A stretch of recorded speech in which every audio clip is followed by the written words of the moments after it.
வணக்கம் வாசகர்களே. நீண்ட இடைவெளிக்கு பிறகு இன்று நாம் கேட்க இருக்கும் கதை அசோகமித்திரன் எழுதிய தனி ஒருவனுக்கு என்னும் சிறுகதை. 1981 எழுதப்பட்ட கதை. பனியன் கைப்பிடி இழுக்கப்பட்டு சுந்தரம் விழித்து கொண்டான். சௌதாமினிதான் அவனை எழுப்பியிருந்தாள். அப்பா வெளியில போய் ரொம்ப நேரம் ஆறுதுங்க, கொஞ்சம் பாக்குறீங்களா என்று கவலையுடன் சொன்னாள். இருட்டில் வாசல் கதவு சிறிதே திறக்கப்பட்டு செங்குத்தாக ஒரு வெள்ளை கீறல் தெரிந்தது. சுந்தரம் இழுத்து போத்திக் கொண்டு, சும்மா படுத்துக்க, அவரே வந்துடுவாரு என்று சொன்னான். அரை மணி போல ஆச்சுங்க, கொஞ்சம் பார்த்துட்டா தேவல என்று சௌதாமினி சொன்னாள்.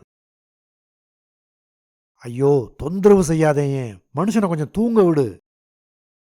சுந்தரம் மீண்டும் தூக்கத்தில் ஆழ்ந்துவிட முயற்சி செய்தான். ஆனால் அவனே சிறிது நேரத்தில் விழித்துக்கொண்டு வாசல் கதவு பக்கம் பார்த்தான். அந்த வெள்ளை கீறல் இன்னும் தெரிந்தது. சௌதாமினியை உலுக்கினான். ஏய், கதவை தாப்பா போடு என்றான். அப்பா இன்னும் உள்ள வரலையே. இப்போ சுந்தரம் போர்வையை உதறி தள்ளி எழுந்து கொண்டான். இன்னுமா வரல என்று கேட்டான். அதான் சொன்னேனே, ரொம்ப நேரமா கதவை போடுறதுக்கு தான் முழிச்சுட்டே இருக்கேன். ஆனா அப்பா வெளியில போனவரும் இன்னும் உள்ள வரல. சுந்தரம் எழுந்து வாசல் கதவை தாண்டி வெளியே சென்று பக்கத்தில் இருந்த பாத்ரூம் கதவருகில் நின்று கொண்டு அப்பா என்று குரல் கொடுத்தான். பதில் வராதிருக்கவே அப்பா என்று சிறிது உரக்க கூப்பிட்டு கதவை தட்டினான். கதவு திறந்து கொண்டது. அந்த இருட்டிலும் பாத்ரூம் காலியாயிருந்தது. அங்கிருந்த வெள்ளை பீங்கான் தெளிவாக தெரிந்தது. சுந்தரம் உள்ளே வந்து, அப்பா பாத்ரூம்லே இல்லையே என்றான். சௌதாமினி பரபரத்து, ஐயோ, எங்க போயிட்டாருங்க என்றாள். சுந்தரம் அடுத்த அறைக்கு சென்று விளக்கை போட்டான். அங்கே அப்பா படுத்து கொண்டிருந்தார். விளக்கொளியில் கண்கள் கூசியவராக, என்னப்பா சுந்தரம் என்று கேட்டார். நீங்க உள்ள வந்துட்டீங்களா என்று சுந்தரம் கேட்டான். அப்பவே வந்துட்டேனே என்று அவர் சொன்னார். சுந்தரம் விளக்கை அணைத்துவிட்டு பல்லை கடித்து கொண்டான். மீண்டும் முன்னறையில் தன் படுக்கையில் போய் படுத்துக்கொண்டு, ஏண்டி, அவர்தான் அப்பவே வந்துட்டாராமே என்றான். வந்துட்டாரா? வந்தவரு கதவை தாப்பா போடக்கூடாது. அவர் எப்படி போடுவாரு? முண்டம் முண்டம், சரியா கவனிக்காம நடு ராத்திரில ஆளை தூங்க விடாம சாகடிக்கிறியே. நான் தான் சாகணும். தினம் தினம் இப்படி தூங்க முடியாம திண்டாடினா நான் தான் சாகணும். ஆமா, வாய்க்கு வாய் சாகணும் சாகணும்னு சொல்றது. அவர் வெளியில போனதை கவனிச்சவ உள்ள திரும்பி வந்ததையும் கவனிச்சிருக்கிறது தானே. எனக்கு என்ன தெரியும்? நான் கண்ணை சந்துட்டேன் போல இருக்கு. அதுக்கு என்ன ஏன் கழுத்து இருக்கிற? நான் ஒன்றும் கழுத்து இருக்கல. வீட்டை திறந்து போட்டு வைங்க, இருக்கிற கொஞ்சம் நஞ்ச சாமானியும் திருடன் அள்ளிட்டு போகட்டும். போறோம் போறோம், உன் அருமையான வாயால வாழ்த்துப்படாத. ஒரு தடவை திருட்டு போனதுக்கே இன்னும் வழி ஏற்படல. சௌதாமினி தனக்குள் முணுமுணுத்த வண்ணம் சுருட்டி படுத்து கொண்டு விட்டாள். இனிமேலும் சர்ச்சையை வளர்க்க மனமில்லாமல் சுந்தரம் எழுந்து வாசற்கதவை தாழிட்டான். அந்த கதவின் இரு தாழ்பாள்களையும் சிறிது தந்திரமாக போட வேண்டும். அது அப்பாவால் முடியாது. அவன் மீண்டும் படுக்கையில் சாய்ந்தவுடன் சௌதாமினி தீர்மானமாக சொன்னாள், இதோ பாருங்க, இந்த பாத்ரூமை வீட்டுக்காரங்க கிட்ட சொல்லி உள்ளே வைக்க சொல்லுங்க, இல்லை வேற வீடு பாருங்க. இப்படி தினம் சிவராத்திரியா என்னால் கண்முழிக்க முடியாது. சிவராத்திரி உனக்கு மட்டும்தானா? என்னையும் தானே கழுத்து இருக்கிற? நான் என்ன கழுத்திருத்தேன்? உங்கள் அப்பா ராத்திரியில் எழுந்து ஒன்றுக்கு இருந்துட்டு வந்தா நானா கழுத்திருக்கிறேன்? சரி சரி, வாயை மூடு. நான் வாயை மூடிக்கிட்டு தானே இருக்கேன். வீடு பார்த்தப்பவே ஒழுங்காக பார்த்துருந்தா இந்த வம்பே இருக்காது. என்னடி வம்பு? இந்த மாதிரி இடத்துல மறுபடியும் வீடு கிடைக்குமா? என்ன வீடோ இது? மாடி போர்ஷனில் கக்கூசை வெளியில் வச்ச வீட்டை இங்கே தான் பார்க்குறேன். உள்ளே இருந்து அப்பாவின் குரல் கேட்டது. என்னப்பா சுந்தரம், இன்னும் தூங்கலையா? ஆமா, பெருசா தூங்க விடுறீங்களே என்று சுந்தரம் வாய்க்குள் சொல்லிக் கொண்டான். 35 வயதுக்கான மூப்பு அவனுடைய தூக்க பழக்க வழக்கங்களில் சிறிது சிறிதாக மாற்றங்கள் உண்டு பண்ணி கொண்டிருந்தது. இப்போது அவனே எழுந்து பாத்ரூமுக்கு போய் வந்தான். சிறிது நேரத்தில் மறுபடியும் வாசல் கதவு தாழ்பால் விலக்கப்படும் சத்தம் கேட்டது. சுந்தரம் படுத்திருந்தபடியே பார்த்தான். மீண்டும் அப்பா. முந்தின இரவு வந்திருந்த ஒரு விருந்தாளிக்காக சௌதாமினி காப்பி கலந்து கொண்டு வந்து கொடுத்தாள். அவர் காப்பியே சாப்பிடுவதில்லை என்று நிர்தாட்சணியமாக மறுத்த பிறகு அந்த ஒரு டம்ளர் காப்பியை அப்பாவிடம் கொடுத்தது எவ்வளவு தவறு என்று இப்போது தெரிந்தது. அப்பா வேண்டா வெறுப்பாகத்தான் குடித்தார். சுந்தரம் படுக்கையில் எழுந்து உட்கார்ந்து கொண்டான். பொழுது விடிந்தவுடன் அப்பாவை டாக்டரிடம் அழைத்து போக வேண்டும். அப்பாவுக்காக மட்டுமல்லாமல் தன் சுயநலத்துக்காகவும் தான்.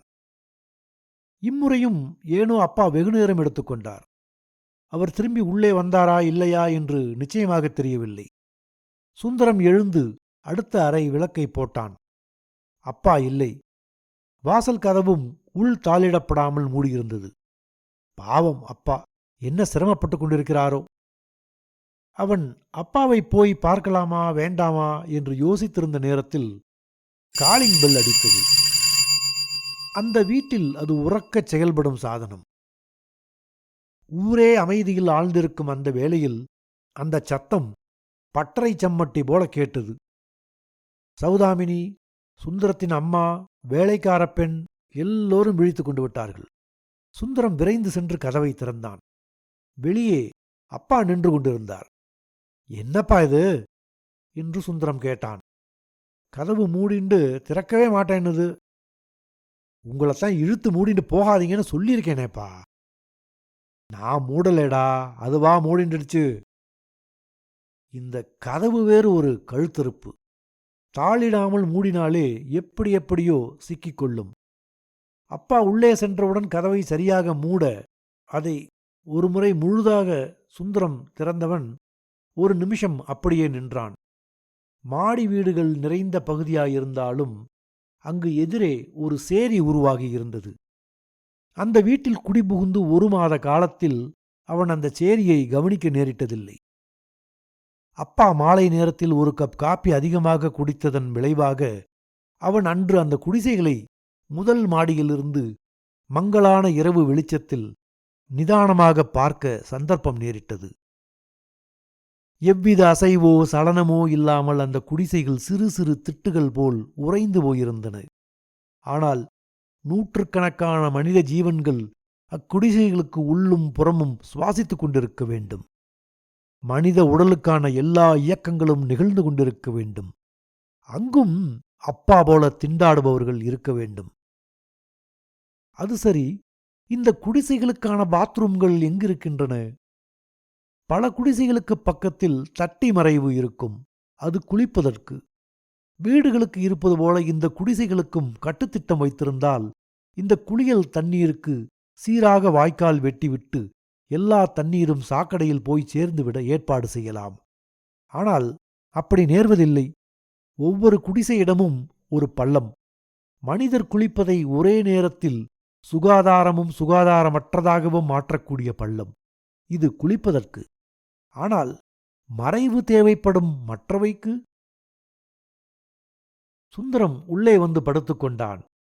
பொழுது விடிய இன்னும் 3 மணி நேரமாவது ஆகும். அதுவரை தூங்கலாம். ஆனால் தூக்கம் வரவில்லை. இனிமேல் தூக்கம் வருவது அவ்வளவு எளிதாக இருக்காது. முதுகுத்தண்டில் லேசாக ஒரு வலி கிளம்பி இருக்கிறது. வயிறு பசிப்பது போலவும் இருக்கிறது. அரைகுறையாக ஏப்பமும் கிளம்புகிறது. எல்லாவற்றுக்கும் மேலாக இந்த தலை கட்டுக்கடங்காத யோசனைகளால் வெடித்துக் கொண்டிருக்கிறது. என்சான் உடம்புக்கும் தலையே பிரதானம். என்சான் உடம்புக்கும் தலையே பிரதானத் தொல்லை. சுந்தரம் தலை மீது ஒரு தலையணையை கவிழ்த்து மூடி தூங்க முயன்றான். இந்த வயதில் தூக்கம் வர இவ்வளவு பாடுபட வேண்டியிருந்தால் அப்பா பாவம் எவ்வளவுதான் திண்டாடி கொண்டிருப்பார். நாசமாகப் போகிற கக்கூஸ். இந்திய வீடுகள் சாஸ்திரத்தில் கக்கூஸ் என்ற பேச்சே கிடையாது. அந்த சாஸ்திர காலத்து வீடுகள் இப்போது இல்லாமல் போகலாம். ஆனால் இன்றும் அங்கங்கு பழைய கோட்டைகளும் அரண்மனைகளும் இருக்கத்தான் செய்கின்றன. திருமலை நாயக்கர் மகால், செஞ்சிக்கோட்டை, எல்லாவற்றுக்கும் சிகரமாக ஃபதேபூர் சிக்ரி என்கிற மத்திய கால நகரமே இப்போது இன்னும் பழுதடையாமல் அப்படியே இருக்கிறது. அந்த ராணிகளும் ராஜாக்களும் அவர்களுடைய எண்ணற்ற பணியாட்கள் அடிமைகளும் எப்படி சமாளித்தார்கள்? சரித்திரம் இதெல்லாம் பற்றி சொல்வதில்லை. அந்தப்புறத்து பெண்மணிகள் எங்கு குளிப்பார்கள், எப்படி குளிப்பார்கள் என்று மணக்க மணக்க கைடுகள் விவரிக்கிறார்கள். குளிப்பதோடு உடல் சுத்தமடைந்து விடுகிறதா? இல்லாததினால்தானே இந்த முதிர்ந்த வயதில் அப்பா மனங்குன்றி போகும்படி நடந்து விடுகிறது. மறுபடியும் வாசல் கதவு மெதுவாக திறக்கப்படும் சத்தம் கேட்டது. சுந்தரம் கையை நீட்டி பார்த்தான். சௌதாமினி தூங்கிக் கொண்டிருந்தாள். அப்பாதான் மறுபடியும் பாத்ரூமுக்கு சென்று கொண்டிருக்கிறார். சுந்தரம் மெதுவாக, அப்பா என்று குரல் கொடுத்தான். பதில் கிடைக்கவில்லை. அப்பா வெளியே சென்றிருக்க வேண்டும். இன்று ஓரிரவிலேயே சுந்தரத்துக்கு தெரிந்து அப்பா 3 முறை வெளியே போய்விட்டு வரும்படி நேர்ந்துவிட்டது. சுந்தரத்துக்கு ஊரெல்லாம் கட்டண கழிப்பிடம் என்று கட்டி வருவது கவனத்துக்கு வந்தது. அவன் சிறுவனாக இருந்தபோது அப்பாவும் அவனுமாக ஒரு முறை மவுண்ட் ரோடுக்கு சென்றிருந்தபோது இந்த வசதிக்காக அப்பா தேடியது நினைவுக்கு வந்தது. அப்போது அண்ணா சிலை இருக்கும் இடத்தில் பூமிக்கு கீழே படியிறங்கிச் சென்றார்கள். அந்த புரியாத வயதிலும் சுந்தரத்துக்கு அங்கே செல்வது பயம் எழுப்பியது. அப்போது இந்த இடத்தை பயன்படுத்துவதற்கு காசு பணம் கிடையாது. இப்போது அம்மாதிரி இடங்களையெல்லாம் அகற்றிவிட்டார்கள். புதிதாக கட்டணக் கழிப்பறைகள், வாசலில் பட்டியல், இதற்கு 10 காசு, இதற்கு 15 காசு, இதற்கு. இத்தோடு இன்னொரு அறிவிப்பையும் எழுதிவிடலாம். காசு கொடுக்க முடியாதா? போ, ஒதுக்குப்புறமாக உள்ள சந்தையும் சுவரையும் தேடிப்போ. இதை ஆண்கள் செய்துவிடலாம். பெண்கள்? இந்த சேரிக்காரர்களிடம்தான் இதற்கெல்லாம் ஒவ்வொரு முறையும் பணம் காசு இருக்குமா? சேரியில் கூட வசிக்க முடியாமல் நடைபாதைகளிலும் தெருவோரங்களிலும் வாழ்க்கை நடத்துபவர்கள் என்ன செய்வார்கள்? முன்பாவது ஒரு சில இடங்களே நாற்றம் எடுக்கும், அசிங்கமாக இருக்கும். இனி ஊரே அப்படி ஆக வேண்டியதுதான். காலையில் எழுந்தவுடன் டீ குடிப்பதற்காக சில நாணயங்களை பத்திரப்படுத்தியவர்கள் இனி காலை கடன்களை கழிப்பதற்கும் காசு தயார் செய்து கொள்ள வேண்டும். மறைவிடம் தேவைப்படும்போது அவர்களிடம் காசு இருக்க வேண்டும். அல்லது காசு இருக்கும்போது மறைவிடத்தை நாடி போக வேண்டும். உடல் இயக்கங்கள் கையில் இருக்கும் சில்லறைக்குத் தகுந்தபடி இயங்க வேண்டும். இது சாத்தியமா? இதுதான் சாத்தியமாக வேண்டுமென்றால் எவ்வளவு கொடுமை! அப்பாவுடைய முனகல் கேட்டது. அவர் மெதுவாக உள்ளே நுழைந்து சுந்தரத்தை தாண்டி அவர் படுக்கும் இடத்துக்குச் சென்றார்.